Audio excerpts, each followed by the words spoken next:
ಎಲ್ರಿಗೂ ನಮಸ್ಕಾರ. ನಾನು ನಿಮ್ಮ Sandy Suhas. 90 days challenge day 43. ಇವತ್ತು ಬೆಳಿಗ್ಗೆ ಎದ್ದಿದ್ದೆ. ಇವತ್ತಿಗೆ 3ನೇ ದಿನ ಆಗಿತ್ತು ಕಾಡಿಗೆ ಬಂದು. ಕಣ್ಬಿಟ್ಟು ನೋಡ್ತೀನಿ 7 ಗಂಟೆಗೆ ಬಿಸಿಲು ಬಂದ್ಬಿಡೋದ. ತಲೆನೇ ಕೆಟ್ಟೋಯ್ತು ಅನ್ಕೊಳ್ಳಿ ಗೈಸ್. ಸರಿ ಅಂತ ಹೋಗಿ ನೋಡ್ತೀವಿ, ಫುಲ್ಲು ನವಿಲುಗಳು.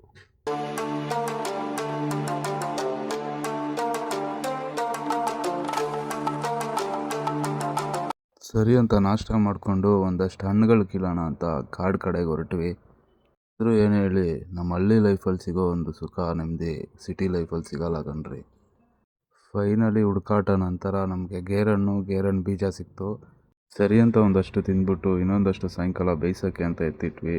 ನಮ್ಮ ಭಾವ ಸರಿ ಚಿಕನ್ನೇ ಡೈಲಿ ತಿಂದು ಬೇಜಾರಾಗೋಗಿದೆ, ಇವತ್ತು ಮೀನು ತಿನ್ನೋಣ ಅಂತ ಹೇಳ್ಬಿಟ್ಟು ಮೀನು ಶಾಪಿಂಗ್ ಮಾಡೋಣ ಅಂತ ಹೊರಟ್ವಿ. ಒಳ್ಳೆ ತವಾ ಫ್ರೈಗೆ ಕಡಕ್ಕಾಗಿರೋ ಮೀನು ಹುಡ್ಕೋಣ ಅಂತ ಹೋಗಿದ್ದೀವಿ.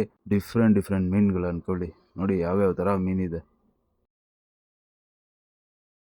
ಪಾಂಪ್ಲೆಟ್, ಜಿಲೇಬಿ, ಅದು ಇನ್ನು ಬೇಕಾದ್ರೆ ತಾರಲೆ ಗೊತ್ತಾ? ಗೌರಿ ಮೀನಿದೆ. ಓಕೆ, ಇದೆಲ್ಲ ಫ್ರೆಶ್ ಇವತ್ತೇ ತಂದಿದೆ. ಮಾರ್ಕೆಟ್.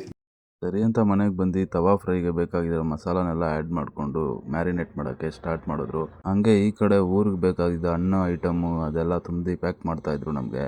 ಪಾಪ ಇದ್ರ ಜೊತೆ ಯಾರೇ ನೆಂಟರುಗಳು ಬಂದ್ರೂ ಒಂದು 2-3 ಕೋಳಿಗಳು ಬಲಿಯಾಗೋದಂತೂ ಗ್ಯಾರಂಟಿ. ಅಷ್ಟರಲ್ಲಿ ಮೀನು ಫ್ರೈ ರೆಡಿ ಆಯಿತು ಅಂತ ಕರೆದ್ರು ನಮ್ಮಕ್ಕ. ಹೋಗಿ ನೋಡ್ತೀನಿ, ಆಹಾ ಏನು ಅಂತೀರ, ನ್ಯಾಚುರಲ್ ವುಡ್ಡಲ್ಲಿ ಮಾಡಿರೋಂಥ ತವಾ ಫ್ರೈ ತಿಂದರೆ ಕಳೆದೋಗಬೇಕು. ಒನ್ ಮೋರ್ ಅನ್ಬೇಕು ಅಷ್ಟೇ ನೀವು. ಸರಿ ಅಂತ ಕೊನೆಗೆ ಊಟ ಎಲ್ಲ ಮಾಡಿ ಮಲಗೋ ಅಷ್ಟರಲ್ಲಿ 10:30 ಆಗಿತ್ತು. ಒಳ್ಳೆ ಬೆಂಕಿ ಕಾಯಿಸ್ಕೊಂಡು ನೋಡ್ಕೊಂಡ್ವಿ. ಇವತ್ತಿಗಿಷ್ಟೇ, ನಾಳೆ ಸಿಗೋಣ, ಬಾಯ್.